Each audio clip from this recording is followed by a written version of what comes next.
Hi friends, నా ఛానల్కి స్వాగతం. ఈరోజు మనం తెలంగాణలో ప్రత్యేకంగా సంక్రాంతి సమయంలో చేసే కరకరలాడే సకినాలు ఎలా తయారు చేయాలో చూడబోతున్నాం.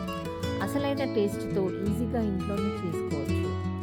వీడియో పూర్తిగా చూడండి. ముందుగా బియ్యాన్ని 2-3 సార్లు శుభ్రంగా కడిగి బియ్యం పూర్తిగా మునిగేంత వరకు నీరు పోసి 8 గంటల వరకు నానబెట్టాలి. పాత బియ్యం అయితే రాత్రి మొత్తం నానబెట్టచ్చు. నానబెట్టిన తర్వాత బియ్యం చేతితో నొక్కితే సులభంగా విరిగితే సరిపోతుంది. తర్వాత నీరు పూర్తిగా వడకట్టి 15 నుండి 20 నిమిషాలు నీరు చుక్కలు లేకుండా ఉంచాలి. ఆపై బియ్యాన్ని మిక్సీ లేదా మిల్లులో వేసి సన్నగా మృదువైన పిండిలా తయారు చేసుకోవాలి. ఒక పెద్ద గిన్నెలో బియ్య పిండి తీసుకోవాలి. అందులో బాగా కడిగిన నువ్వులు, వాము, జీలకర్ర, తగినంత ఉప్పు వేసి బాగా కలపాలి. 1 కేజీ బియ్యానికి ఒక 125 గ్రామ్స్ నువ్వులు, 2 టేబుల్ స్పూన్ల జీలకర్ర, ఒక 1.5 టేబుల్ స్పూన్స్ వాము అయితే మెజర్మెంట్స్ బాగా సెట్ అవుతాయి. నువ్వులు కొంచెం ఎక్కువ వేసుకుంటే సకినాలు క్రంచీగా వస్తాయి. వాము ఎక్కువ అవుతే బిటర్నెస్ వస్తుంది. సో మెజర్ ఫాలో అవ్వడం బెటర్. పిండి బాగా మిక్స్ చేసిన తర్వాత ఇప్పుడు కొంచెంగా నీరు పోస్తూ గట్టి పిండిలా కాకుండా కొంచెం మెత్తగా కలుపుకోవాలి. పిండి దోస పిండి కంటే కొంచెం గట్టిగా ఉండాలి.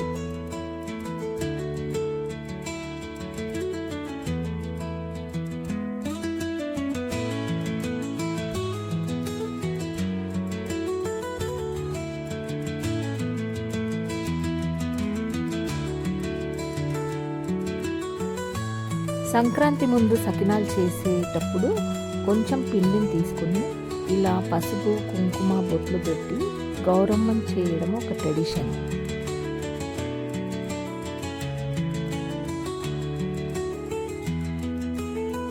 ఒక గిన్నెలో నీరు పెట్టుకొని చేతులు తడుపుకోవాలి. అరచేతిలో కొద్దిగా పిండి తీసుకొని ఇలా రౌండ్గా వేళ్ళతో తిప్పుతూ సకినాలు పోసుకోవాలి.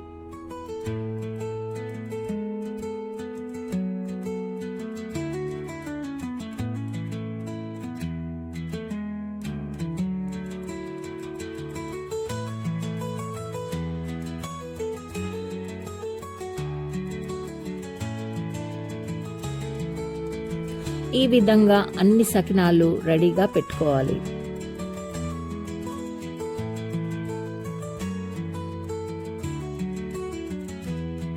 ఇప్పుడు ఒక పెద్ద కడాయిలో నూనె బాగా వేడి చేసుకోవాలి. మంట మీడియం మీద ఉంచాలి.